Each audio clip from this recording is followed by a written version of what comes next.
எல்லாருக்கும் நான் தான் இழக்காரம். என் தலை எழுத்து அப்படி. அதனாலதான் இந்த மாதிரி எல்லார்கிட்டயும் பேச்சு வாங்க வேண்டி இருக்கு.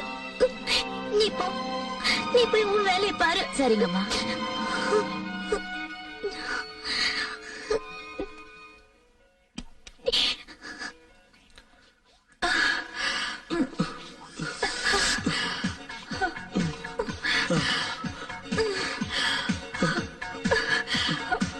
रामो अपना दिल तो आवारा न जाने किसे